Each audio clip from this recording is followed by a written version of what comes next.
Happy Valentine's Meh, written by Maritabea Sarcevic. Narrated by Joshua Pearson. Disbelieving, I look into my mug. What the hell is this? Didn't I just take this out of the cupboard? So why in bloody hell does it look like it was used a week ago? Adrian! Ugh! Apparently the guy is unable to distinguish between a dirty and a clean mug. I give him a dirty look, but sitting on the couch and playing some epic fantasy multiplayer with Henry on his console, he doesn't even realise it. I contemplate for a moment to simply use it for his coffee. Seriously, I know the guy just moved out of his parents' place and never had to do much at home, but doing the dishes, or for hygiene's sake, at least not putting the dirty dishes back into our cupboards, shouldn't be that hard, right? I decide not to poison the idiot, shrug my shoulders and take a new mug, a clean one, and fill it with hot water and a tea bag. I do the same for Henry and decide that Adrian can get his own damn mug. I sit down beside the two of them, place Henry's mug on the table, and then wait for some complaint from Adrian, but he doesn't even blink an eye, still staring at the television, and just says, "Dude, it took you ages. Did you have to harvest the tea leaves yourself?" I roll my eyes at him and plump down on the couch beside Henry. "So, what are your plans for Valentine's Day?" I ask him and take a big gulp of tea. Since he's a lot better at multitasking than Adrian, he actually even answers me. "None," he says casually, and then starts laughing, when even Adrian pauses mid-game and stares at him in horror. "Kidding. Kinda. No, I mean it. I don't have any plans for Valentine's Day. Zoe thinks it's stupid, but I know her. When Anna starts telling her about date plans and stuff, she'll be secretly disappointed. So I had an idea. I'm going to plan a date, but for the day after Valentine's. That way, she'll meet Anna in school, who'll tell her all about her awesome date with Damien, which will make her think stuff like, "Why did I boycott this day?" And "Why did Henry listen to me?" And then I'll surprise her with my date. Boom. Adrian and I look at him with impressed faces. Nice plan. Henry seems quite pleased with himself, and then asks me, "And what are you planning for Anna?" I do have some ideas, but I still have to talk with some people about it. I'll tell you when everything is fixed. But I do know I want to take her out for dinner. At that, Adrian chuckles and raises an eyebrow at me. "Are there still any restaurants you can go to?" "Except the Golden Lamb, of course," he asks impishly. I flip him off, which only makes him laugh, and Henry asks, "Why? What's he talking about?" I sigh, thinking about whether I should really tell him. Probably not. It wouldn't be fair to other people involved. So I go for the easy explanation. Well, I obviously don't want to take her out to the Golden Lamb.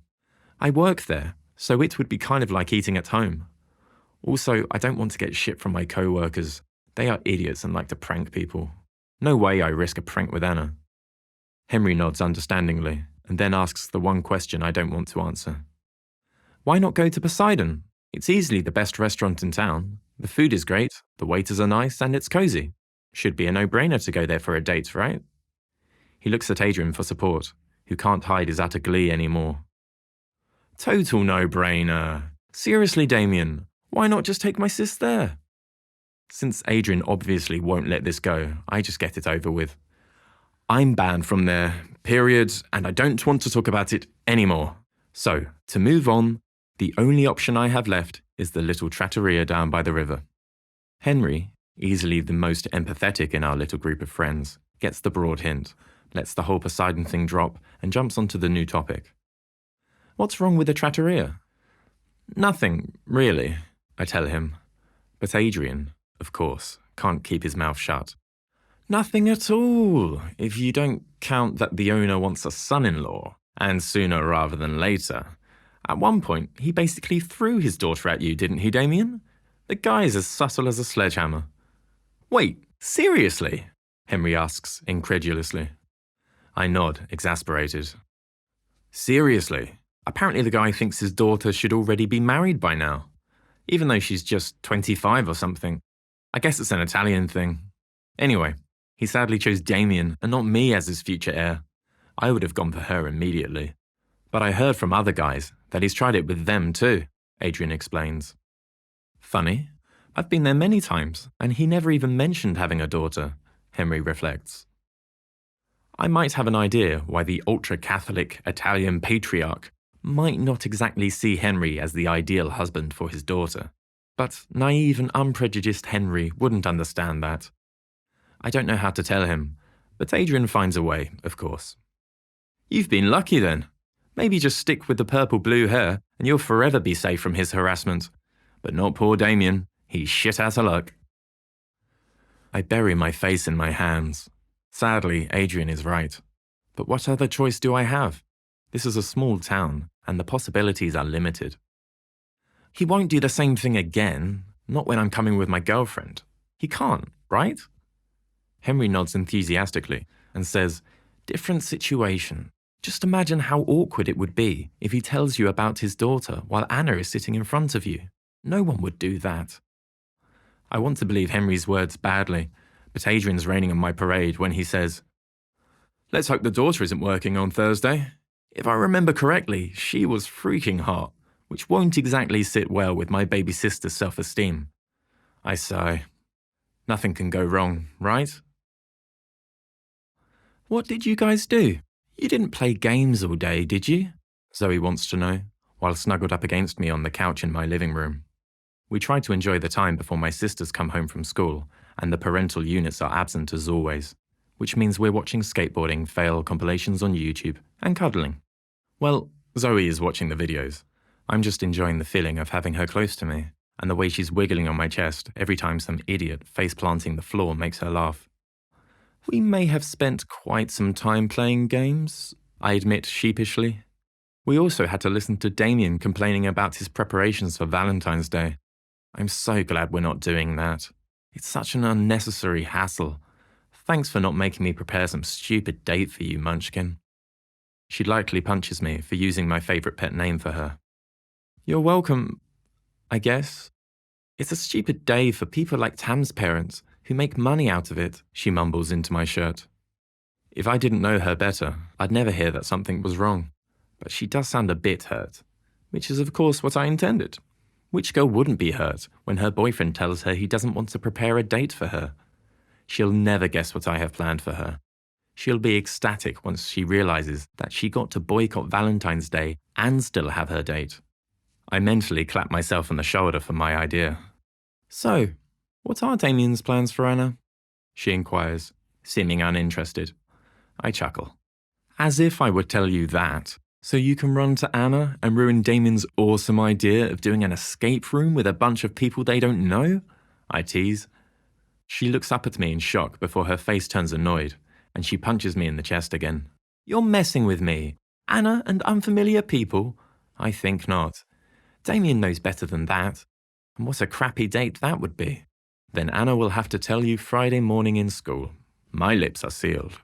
She doesn't need to know that Damien and I will meet here Wednesday and bake some Valentine's cookies with Emma and Fanny for her and Anna. She also doesn't need to know that I'll pick her up on Friday early in the evening, take her out for dinner at Poseidon, because I'm not banned from there, and then take her to the local art house cinema, which is showing, per my request, which may or may not have involved some money-changing ownership, Zoe's favourite movie classic, Fight Club. She doesn't need to know that I love planning surprises for her, and that no hassle is ever too great if it's for her. I open the door to our flat and get greeted with "Dinner!" by Lou, who is actually holding numerous bags which smell unmistakably like Chinese food.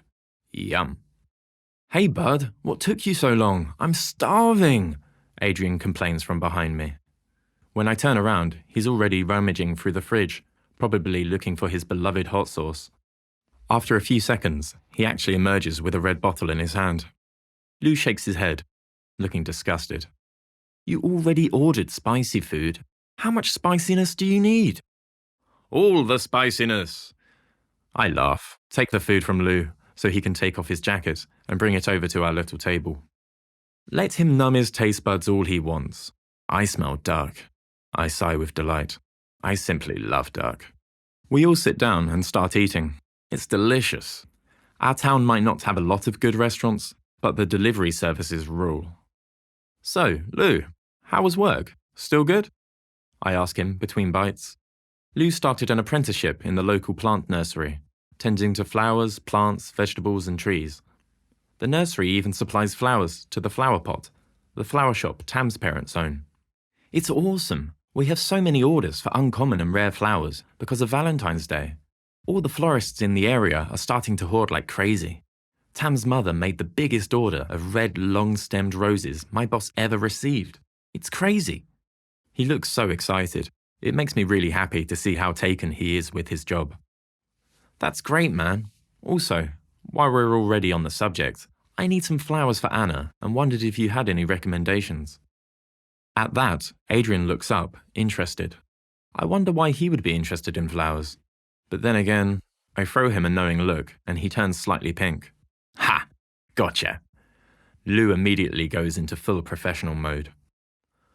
Well, you can never really go wrong with roses for Valentine's Day. It's what most guys buy and most girls like.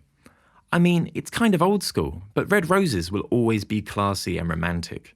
If you are interested in something more, let's say, contemporary, I would suggest Alstroemeria. They are quite popular since they have a really long vase life. They stay pretty for up to 2 weeks. I tried to decide what Anna would like. Why is this kind of stuff always so hard? Whatever you choose, you can get it at the Flower Pot. Like I said, Tam's mum went crazy with her order this year. She has everything. Just don't let her talk you into buying any overpriced arrangements.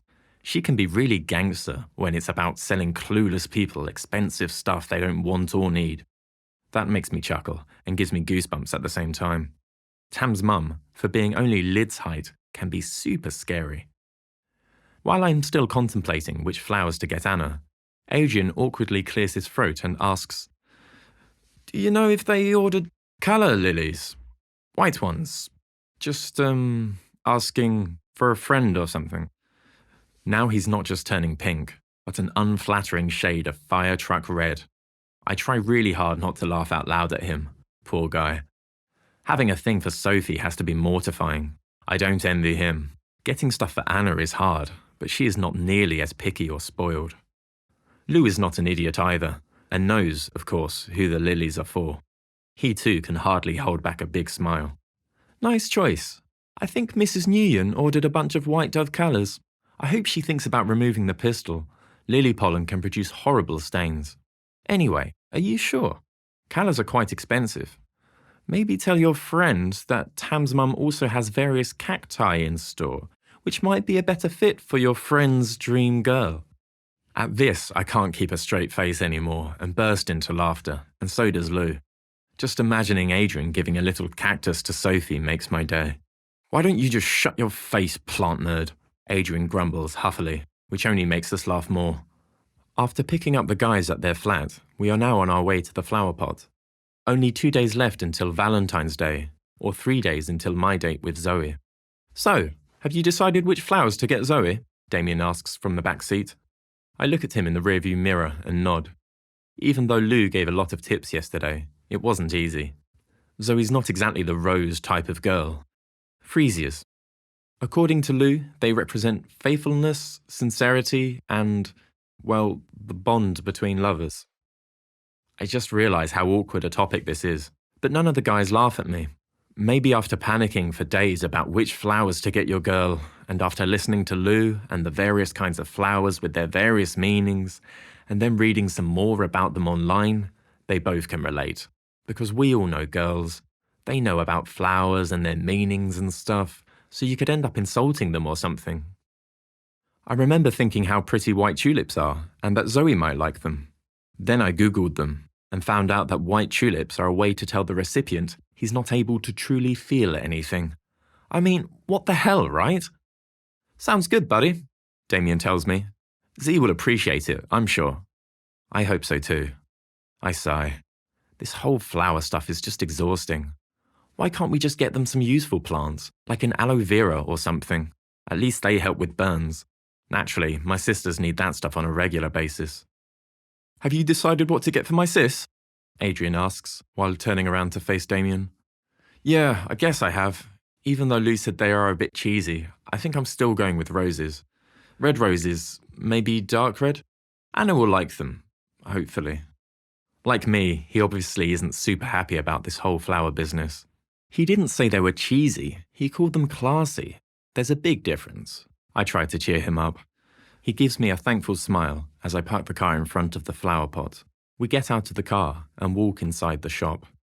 Wow, I have never seen so many flowers at once crammed into such a tiny space. As I try to take in the different colours and scents, a very annoyed and exhausted looking Tam comes out from the back, both arms full of even more flowers. He puts them on a table in front of the shop and then comes over to us. Hey dorks, what's up? Picking up flowers for the shrews? I mean, girlfriends? He welcomes us sardonically.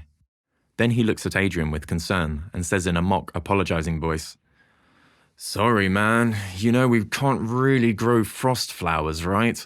You'll have to get something else for the Snow Queen. Adrian throws him a dirty look and sounds actually pissed off as he says, Next one who says something stupid about Sophie will be more than sorry. I consider taking a step back. Somehow I think he really means it this time and would deliver on that threat. Maybe we actually have given him enough shit about Sophie. Tam apparently thinks so too and drops the topic. What can I do for you then? Any special orders? He suddenly goes into full-on salesman mode. Big bulky bouquets of sunflowers or a single-stemmed red rose, or one of our overpriced and super tacky Valentine's compositions, containing not one, but 2 stuffed animals, a vase, and yucky chocolate. Adrian suddenly looks with big eyes over Tam's shoulders and says, He didn't really mean it, Mrs. Nguyen. With horror in his eyes, Tam turns around, ready to face the wrath of his mother, who can't even stand his sarcastic attitude at home, let alone in her shop, just to realise Adrian is messing with him. He turns back around and flips him off. Duck you, Adrian. This would have been the end of me. One of these days, you'll probably find me behind a stack of flowers in the cooling chamber. I don't know why she even wants me to help. I hate flowers, and I hate this job. The only upside is that Lou brings the deliveries now. Damien claps him on the shoulder sympathetically and is about to say something when the back door opens and Tam's nightmare comes true. Mrs. Nguyen gives us a hard and scrutinising look. I hope you boys came here to order flowers and not to keep my son from working, she barks at us, and we hurry to assure her we came for the flowers and nothing else. Why haven't you taken their orders yet, Tam? Have you told them about the special offer? She wants to know from Tam, and then comes over to us. She points at a nearby table with what can only be the super tacky Valentine's compositions Tam mentioned before on it. Here! They are pretty. Look, with a pink teddy bear and chocolate. The best chocolates in town. Girls like chocolates. With every sentence, she comes a bit closer and stares at us expectantly. Holy crap, that woman is scary. I can see in Damien's and Adrian's eyes that they, like me, are now actually contemplating buying one of these ugly things when Tam saves us. Mother, leave them alone, please. They've already made up their minds. I'll put down their orders and they'll be on their way. Don't you need to call Mr. Bauer about the baskets? We're almost out. It seems he found the one thing to distract her from us, because she immediately starts hurrying through the back door, muttering something about baskets and stupid suppliers. That was close, Adrian says slowly, and looks at us with horror in his eyes. I've already seen myself giving Anna that ugly bear, Damien admits, and we all laugh in relief. You wouldn't believe how many unfortunate dudes she bullies into buying them. There are going to be lots of poor girls with smelly flowers and ugly teddies this year, Tam throws out, and then goes behind the counter and takes a big book from beneath it. Let's get back to business. For real this time. What can I get you? Damien orders his red roses, and Adrian a giant bouquet of the white dove callas that Lou told him about yesterday. Tam tells him that they are going to cost a fortune, but he just mumbles something about good tips and shrugs his shoulders. Poor guy. He's really head over ears in love. With Sophie. What are you doing Thursday? Tam asks Damien, as he shows him a table full of different freesias to choose from. As I smell some of them and try to decide which ones suit Zoe, Damien outlines his plan. First, I'll take her to the little trattoria for dinner, and then I booked a table at that new noir bar. It's awesome. Anna hasn't been there yet, and I'm sure she'll love it. I spoke with the manager there yesterday, and he's okay with me performing a song on the little stage for Anna, while the jazz band has their break. Nice one, Adrian says approvingly, and Tam and I nod, agreeing with him. I point at a vase labelled Purple Rain Freesia, and Tam writes it down in the book. What about your Valentine's Day? I ask him, and he starts grinning and pulls out his phone. I met this super hot chick on the weekend and asked her out. I won't do anything special for her, but I think we'll have fun anyway, if you know what I mean. I roll my eyes at him and then look at the photo of said girl on his phone, which the guys are already busy staring at. Looks like Lou's twin sister. Wait, that's not Lou in drag, isn't it? Oh God, is this a test? Did I miss something? Is this a prank? Adrian and Damien howl like hyenas, crying. Tam goes pale, and then red. For duck's sake, maybe you should use your glasses more often. Don't you have someone else to annoy? If my mother comes back and you're still here, I won't be able to save you again. Ranting on and on, he basically shoves us out of the shop.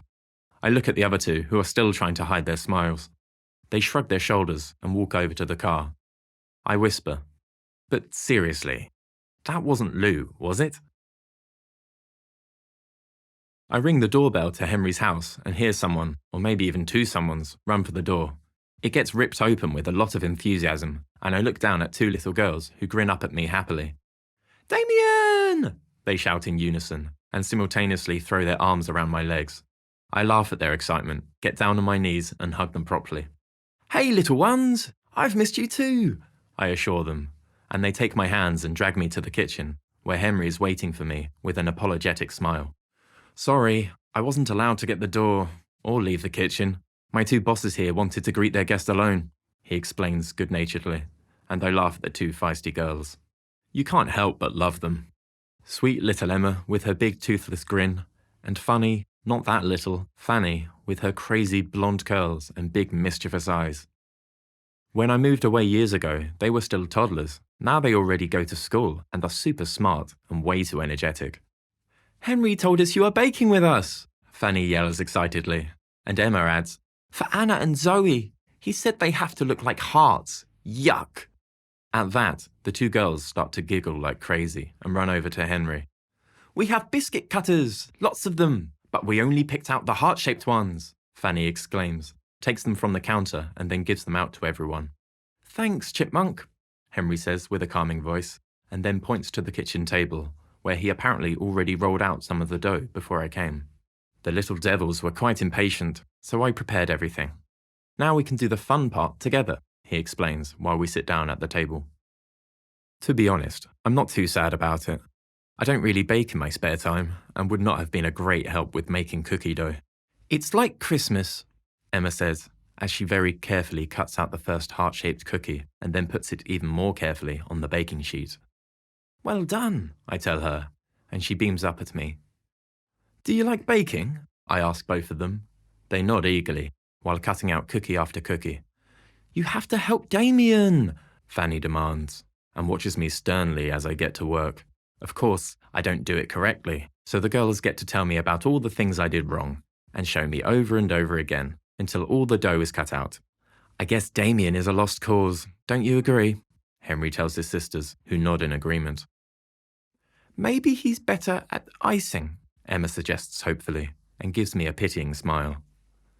We play hide and seek in the house while the cookies bake in the oven, and time flies by until the piercing ring of the egg timer informs us that our baked goods are done. The girls run down to the kitchen, and we hear them scream in horror. That can't be good, Henry says, already dreading what we'll find downstairs. We hurry into the kitchen, where Fanny cautiously takes out the baking tin. I can see immediately what brought such dismay to the two sisters. There are no traces left of ever cutting out cookies. The whole tin is covered in one giant, shapeless layer of cookie. Crap. I don't think it's supposed to look that way, I wonder out loud, and the girls look at me, offended. No, they're not. What are we going to do, Henry? Fanny demands to know, seeming disheartened. Henry looks from his sisters to the cookie mess in front of him. After half a minute, he apparently has an idea and gets one of the cookie cutters. He hands it over to Fanny and points at the giant cookie on the tray. Even though I have no idea what the hell is going on, Fanny obviously gets it. She takes the cutter and with the precision of a surgeon, cuts out a heart-shaped cookie. It's a bit rough around the edges and looks a bit too soft, but it's still a heart-shaped cookie. Awesome, I cheer, and Emma hurries to join her sister. They don't let us help at all this time. We have to put on lots of icing, Emma thinks aloud, and her sister nods in agreement. And maybe we should make pretty boxes for them. That way, Anna and Zoe won't see how ugly they are at first, Fanny adds. I can't help but smile at how seriously they take our little baking accident. Sure, the cookies aren't pretty, but at least they taste good. It's the thought that counts, right? As I mix together the red icing with Emma, Fanny orders Henry around the house to get all of the things we need to make cookie boxes. It's way too early to do stuff, Adrian moans from the back seat. I only turn up the music from the radio. I'm tired of his whining already. As if it wasn't his idea to go to the flower shop as soon as day broke, because for some reason, he was super afraid that his stupid flowers for Sophie would be gone if he came later. Just shut up already. This was your idea, you prat. Just be grateful Henry's driving us again, even though he could have bought his flowers for Z tomorrow, Damien growls at Adrian. I have to swallow a laugh. Man, these two are a mess without caffeine. But if they hadn't slept in, they would have had time for coffee and tea. Not my problem. I turn into the parking lot of the flower pot and immediately see that something's going on. For some reason, Lou is pacing in front of the shop talking into his phone, looking rather tense. Uh-oh, Damien says beside me. He sees it too then. This can't be good. What? What's wrong? Adrian wants to know, looking questioningly at us. I point at Lou and the shop. Inside, I catch sight of Mrs. Nguyen, apparently furiously shouting at someone. We get out of the car and hurry over to Lou, who gives us a look that seems to say, not you too. What did we miss? Damien asks carefully, and calmingly puts a hand on Lou's shoulder to stop him from pacing. He actually does, and then it blusters out of him in a rush. It's Tam, of course. He's the biggest idiot on this planet. He destroyed weeks of effort, planning, and hard work, because he never actually uses his brain for thinking. I'm so mad, I could strangle him. I suspect the worst, but he can't, can he? I look into the shop window again, and from closer up, can now see that it's Tam Mrs. Nguyen is shouting at. He looks totally shocked and helpless. Dude, what are you talking about? Adrian demands to know, apparently not understanding anything right now.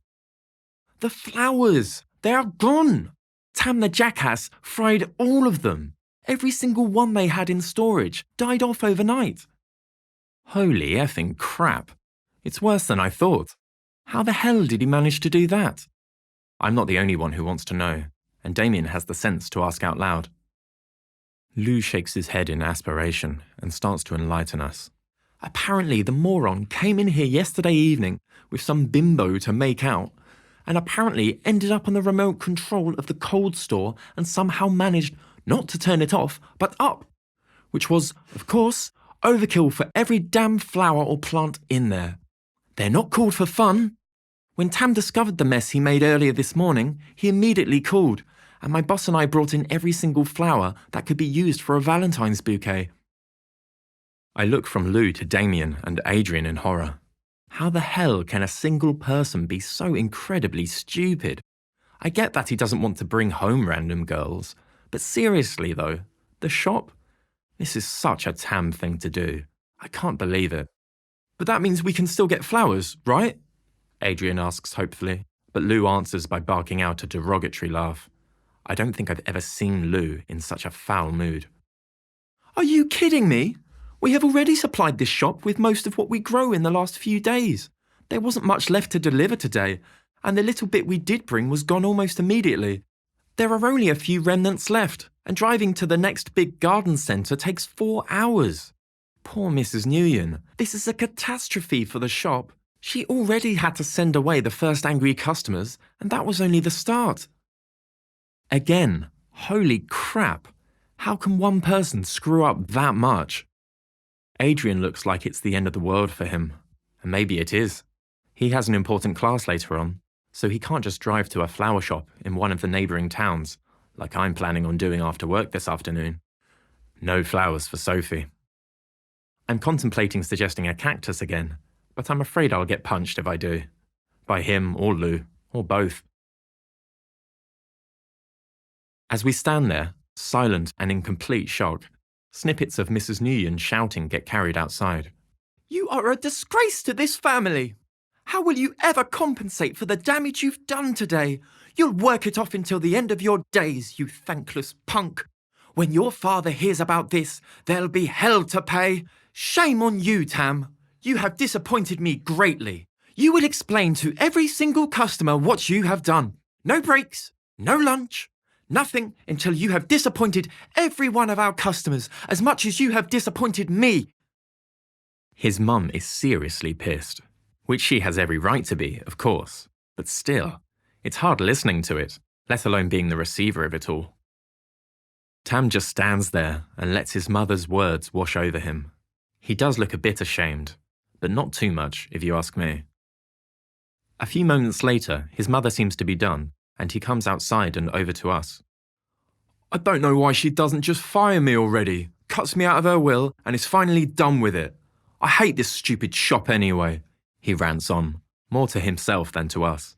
Lou obviously is not amused by his best friend's words, and looks like he might throw a punch. You are such a selfish, narcissistic arsehole, Tam. How can you always just think about yourself and not care at all about the problems you create for others? Isn't it enough that you ruin the day of every guy in this town? Or that your parents are losing a ton of money? Do you have to make this about yourself? Poor Tam, right? He hasn't really done anything wrong now, right? I've never realised how threatening Lou can look when he furiously towers over someone. Then again, I have never seen him anywhere near as angry as this. Normally the guy is all calm and friendly. He seems to conclude that Tam isn't worth starting a brawl right now and walks away in the direction of his boss's van. Tam finally looks guilty, his hands clenching and unclenching, but he doesn't follow him. I think that's our cue, Damien says, overly calm. There is no sense in fighting for the poor leftover flowers, and we have to go to uni and work. Adrian still looks shocked and just nods in defeat. I agree with Damien and walk over to the car. Before I get inside, I turn around and see Damien grabbing Tam's shoulder hard and saying, Get your shit together and fix this whole mess with Lou, or I swear I'll tell him the reason I was banned from the Poseidon. At that, Tam turns pale and nods slowly. Damien and Adrian come over and get into the car with me. What was that about? I ask carefully, but Damien only waves me off and cryptically says, You don't want to know. I open the door to the little trattoria and let Anna step in first. She gives me a big smile and I follow her. A young waiter greets us and I exhale for a moment. Could I be so lucky? Is the owner not in today? I made a reservation for dawn, I tell him, and he peeks into a big book on the counter beside him. He nods and smiles at us. Table for two, I'll show you immediately, he says, and then leads us to a little table in the corner by the window, with candles burning and a tiny vase with a single rose in it. Apparently they somehow got their hands on roses. I help Anna onto her chair and take her jacket and mine to the coat check. When I come back, she's already checking the menu. I smile down at her. She's so beautiful in the warm candlelight. She looks up at me and gives me a questioning look while turning faintly pink. Is there something wrong with my hair? She asks self-consciously and lightly touches it. I sit down and chuckle at her, as if I would even notice if there actually was something wrong with it. Don't be silly. I was just appreciating how beautiful you are, I assure her, and now she turns a dark shade of red. It's too cute how she can't take any compliments. Stop it, you're messing with me, she scolds me and looks back to the menu. I shake my head at her. She has absolutely no idea how amazing she is. Not just because she's pretty, but because of what a wonderful person she is. I take her hand over the table and make her look at me. I meant every word I said, and you know it. To me, you are perfect in every way. I promise her, and thankfully, she smiles shyly at that. I wanted to get you flowers, red roses, to be specific. But sadly, last night, Tam fried every single one of them.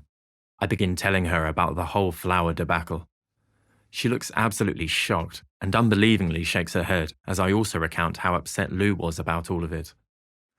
Anyway, all of this means I couldn't get you the flowers I had planned, or any other flowers, and I'm sorry about it. I close my story. Meanwhile, I grab my bag under the table and carefully take out a tiny potted rose plant and give it to Anna. My buddy Marvin got it for me this afternoon. He had told me he was driving over to the neighbouring town to get something from the DIY warehouse, and I remembered they also had some stuff for gardening. So I asked him to get me something that somehow looked like a red rose, and before I picked up Anna, I paid him a visit where he gave me this little gem. "Oh, it's so pretty," Anna says, delighted. I smile at her with relief. "I'm glad you like it." "Like it? I love it. It's even better than a bouquet. This one lives, and if I don't kill it in the next months, we can plant it in my garden," she exclaims happily. I haven't even thought that far ahead. Now I'm really glad I got her a plant. I wonder if I should have given this tip to Adrian. Then again, I can't imagine Sophie being happy about a plant. I see the waiter approaching us from the corner of my eye, realizing that I haven't even looked at the menu yet. As I look up, my heart sinks to my boots. It's not the waiter from before. It's the owner, Giovanni. Damn it. Maybe he doesn't remember me, or he has enough wits about him to realize I'm here on a date. "Ah, Damien, my boy. So good you are back in town." He welcomes me with a handshake, while ignoring Anna completely. This doesn't bode well. "Such a handsome young man, don't you think?" At which he finally looks at Anna, if only for a moment. "I always tell my little principessa to find herself someone like him. You remember my daughter, yes? My beautiful Francesca. How could you forget her, right?"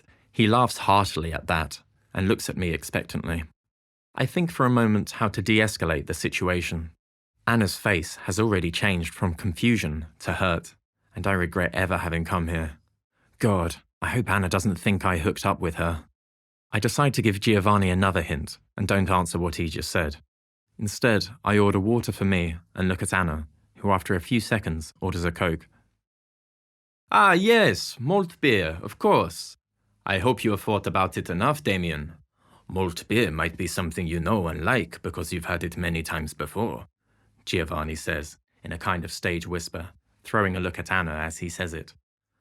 "But sometimes it's good to try something better and new. Something Italian and excellent. Something that is delicate and fresh, and of course very soft. Like a nice Pinot Nero." I have to try very hard not to shout at the guy. He probably thinks he's all subtle, but Anna would have to be an idiot not to get what he's hinting at. Trying to stay calm, I tell him through clenched teeth, "Malt beer is just fine. I love malt beer and really, really don't want to try anything else." "That's what you say now, eh?" he says with a big grin and winks at me before leaving us for the moment. I look at Anna, whose eyes have got so big, she looks like a deer to be shot, by ignorance.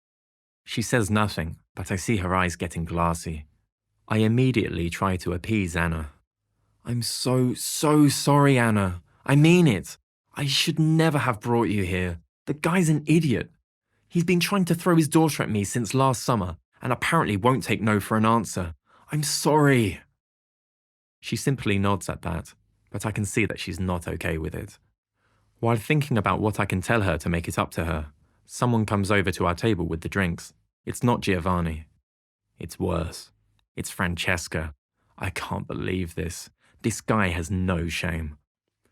"Hi, Damien," she coos at me with a big smile. For Valentine's sake, why is this happening? Anna looks at her in horror. It's just like Adrian said. As if all of this wasn't shitty enough, Francesca is a classic Italian beauty, who's apparently okay with her father throwing guys at her, as long as she gets a good time out of it. It doesn't matter that I'm not interested in her in any way. It doesn't matter that I love Anna, and that she's the most beautiful girl in the world for me. All Anna can see is a beautiful girl throwing herself at me, on our Valentine's date. Why? Why, dear universe, is this happening? What have I done to deserve this? "Hi, thanks for bringing our drinks," I say, as frigidly as possible, which Francesca ignores completely, of course. Instead, she comes closer and leans forward. She's so busy shoving her cleavage into my face that she loses grip on her tray, emptying half the bottle of malt beer over Anna's shirt. Anna gasps in utter shock. As if all of this isn't bad enough, Anna hates malt beer and now smells like a brewery. Francesca apologizes 1,000 times, but somehow only makes it worse. I tell her to leave when I see tears welling in Anna's eyes. Awesome. I screwed up big time. This evening is a catastrophe, and I can see how upset Anna is. There is no way she'll want to eat here or go to a bar later on. I shake my head and then get her jacket. I'm sorry, Anna. Go home and get changed, okay? I'll fix this mess here, I tell her, while eyeing Giovanni and his daughter behind the counter. I help Anna into her jacket and watch her leave with her little plant. How am I going to make this up to her? First things first. I go over to the counter to talk to Giovanni and Francesca. Your behaviour this evening was unacceptable. It's Valentine's Day, and I came here with my girlfriend, whom I love very much, to make her feel special. Instead, you two managed to make her feel bad. Let me make something really clear. I'm not going to pay for the drink Francesca poured over Anna or anything else. This is the last time you'll see me in this restaurant. I will never date you, Francesca, simply because I already have a girlfriend. Also, thank you for the free pizza to go. How very generous to make up for the mess you accidentally made of my girlfriend's shirt. I nearly shout the last part. Some customers start listening with interest, which Giovanni acknowledges with displeasure. All the women give him the stink eye. I hate when a customer does it in our restaurant, but he deserves it tonight. Francesca actually looks kinda ashamed, as she mumbles an apology and then vanishes into the kitchen.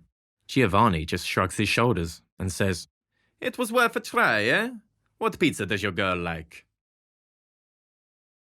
Of course, it has started pouring outside, so I run to Anna's house, trying to protect the giant pizza box with my bag, hoping the rain won't get through the fabric and drown my ugly cookies.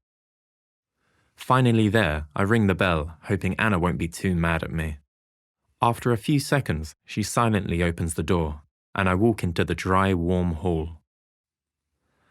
I brought pizza, I say lamely, before really looking at her, and realizing that her eyes are all puffy and red from crying a lot. Her nose is running too. Oh no. Anna, what's wrong? Is it that bad? I ask her, and she starts crying again. I'm sorry, she says between sobs, and I stare at her in disbelief. Her? Sorry? What for? You did nothing wrong. Anna, seriously. There is no reason at all to be sorry, I assure her, and put down the pizza box to hug her. Against my chest, she cries softly. You were so angry, and then you just sent me home. I was sure you thought it was all my fault. Thinking back, I realised that I had been so angry at Giovanni and his daughter that I hadn't taken the time to comfort Anna. I'm such an arse, Anna. I'm sorry. It was all my fault, of course. I shouldn't have taken you there. But I didn't want to go to the Golden Lamb, and I can't go to Poseidon, so I hoped Giovanni would behave with you there. I was wrong, and I'm sorry. I ruined our date.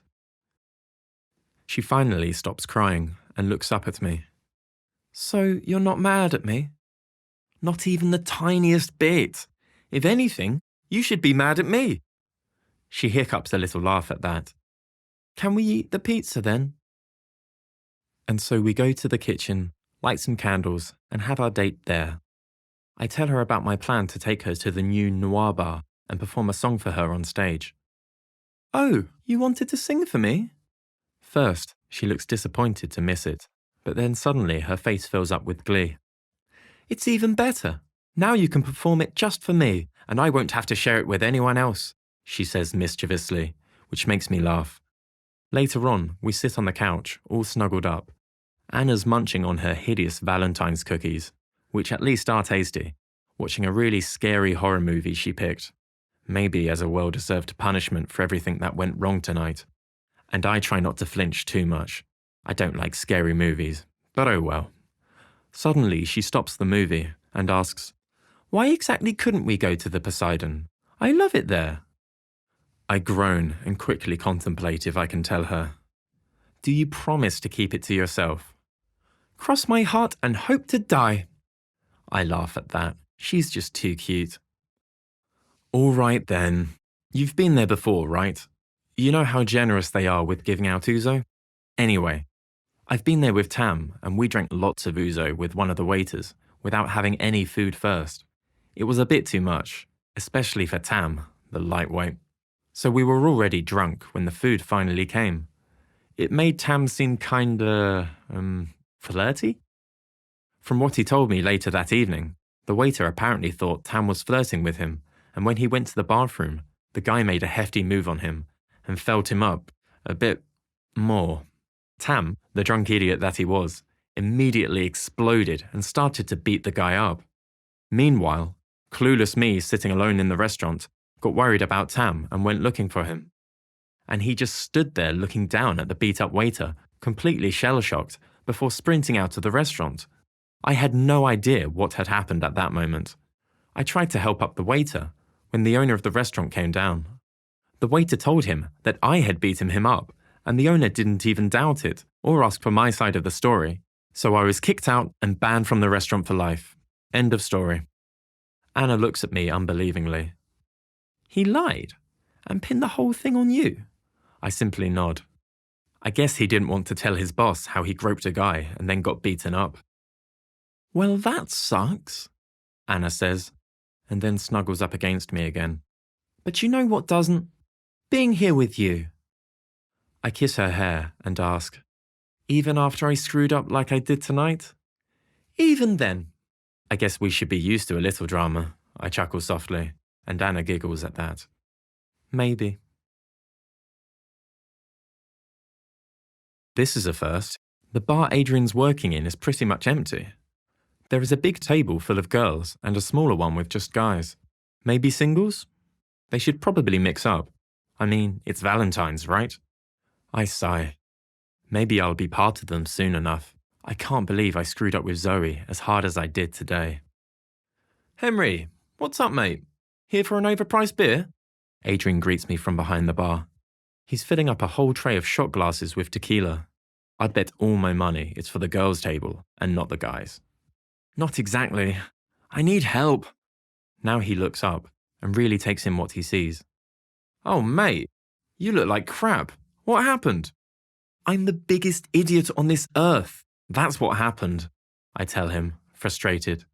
He mutters something about not being too sure about that under his breath, but then says loudly, It can't be that bad, right? Yes, it is. I messed up big time. Remember how I wanted to kinda annoy Zoe with the whole I'm not preparing anything for you thing, and then surprise her tomorrow? Rings a bell, he answers, and gives me the hand sign to stop for a moment, while he takes the shots over to the girls' table. Knew it. When he comes back, he gives me an expectant look, and I continue with my miserable story. Well, I guess I overdid it. A lot. The whole, you just got something nice for Christmas argument was probably a bit much, now that I think about it. Adrian looks at me unbelievingly. You said that to her? I nod desperately. Wow, I'm amazed you're not sporting a black eye. He might be right. Anyway, she got so mad tonight that she just left and told me not to call her. I'm such an idiot. The biggest, Adrian agrees while shaking his head. Fix this. You have an awesome date prepared for tomorrow. You better arrange for her to actually have that date. I look at him surprised. He sounds pretty serious. Now that I think about it, he doesn't look too good himself. Everything all right?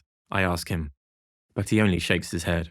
This is not about me, doofus. It's about you fixing things with your girlfriend. You'll need help, and I'm sure my dearest little sis will be happy to oblige. But you'll have to wait until tomorrow, since she has her date on the actual Valentine's Day. He's right. I'll have to ask Anna for help. Let's hope it works. It just has to. I wait for Anna on her way home from school. I couldn't go to her earlier, since she and Zoe have most classes together. I check the time on my phone, which tells me she should pass by this street very soon. And she does. Just half a minute later, I see her and Damien walking down the street hand in hand. He probably picked her up from school, which means his date was probably a total success. Good for him. Just when I want to step onto the street to approach the two of them, I hear someone behind them on a skateboard. It's Zoe. Of course. Crap. I hide behind the car in the driveway I've been waiting in and hope she doesn't see me. Anna, you forgot your book. I don't know how you want to do this lovely assignment without it. I hear her call from far away. I can't see them, of course, because I don't dare to stick my head out from behind the car. Oh, Damien, good to see you, Zoe says, but it doesn't exactly sound as if she means it. Could you maybe tell your buddy Henry that he's the biggest dumbass that ever walked the earth? Seriously. Uh-oh. She's still furious. And after that, I can hear her skate away again in a hurry. What the hell was that about? Damien asks, bewildered. And before Anna, who I'm sure already heard everything about me screwing up yesterday from Zoe in school, can answer, I stop hiding behind the car and step onto the street. They both jump as they see me. Henry! Anna yells with a start, and then realizes we're in public, so she switches to a normal volume. What are you doing here? And how could you be so mean to Zoe? I mean, is there some kind of contest between you guys going on? Who has the shitty estate plan? I'm about to ask her what the hell she's talking about, but Damien cuts me off. Nope, not going there again. So, what's going on with Z? I explain everything about my date plans to Anna, and then how I was trying to annoy Zoe for the last week, in order for her to be even more surprised today, and how I messed that up yesterday. Anna shakes her head in bemusement. You're so dumb. I can't even be mad at you, because you meant well. Ugh, boys are so stupid. Of course I'll help you, but it won't be easy to trick her into talking to you. I know, but I have a plan. You have 60 seconds to switch seats with Anna. After that, the lights will be turned on again. The pimple-ridden student I bribed to help me tonight instructs me again, as if I hadn't heard him the first 10 times. You should go into the cinema hall now, or you won't have enough time. Remember, it'll turn dark after the turn off your phones ad. Go, and good luck, man. He gives me a fist bump, and then I'm off to get back into Zoe's good graces. Maybe the plan is kinda crazy, but Anna and Damien agreed that it might just work. I sneak into the cinema hall that'll soon show Zoe's favourite movie, Fight Club, and sit down in the last row, waiting for the phone ad, while hoping that Zoe won't have to use the bathroom before that, or worse, decide to do the two girls maneuver and not let Anna go alone. As the ad finally starts, I feel rather frantic, get up and slowly walk down to the row where Anna and Zoe sit. I see Anna getting up, and even though I can't hear her, I know she's telling Zoe that she has to use the bathroom. A few seconds later, the lights get turned off entirely, and it's super dark. A few people scream, others laugh, and suddenly someone touches my chest. Henry? Yes, it's me. Hurry up, and good luck, Anna whispers and squeezes my arm one time. After that, I walk through the row towards Zoe as carefully as possible, but I still step on 1 or 2 feet. I don't dare to apologize, too afraid that Zoe might recognize my voice. I count the seats until I am at number 7 and then sit down slowly, glad that I made it before the lights turn on again. Anna? That was quick, Zoe says under her breath. Not exactly, I tell her cautiously, and just a second later the lights turn back on and a trailer for the latest dull action movie begins. You! Zoe curses accusatorily and immediately tries to get up, but I gently hold her back. She struggles for a moment, but, just as I hoped she would, doesn't want to make a scene. Please wait. Give me a minute, please. I want to apologize and explain everything, I beg her, and with that I also give her the bouquet of dark pink freesias I got this morning in the neighbouring town.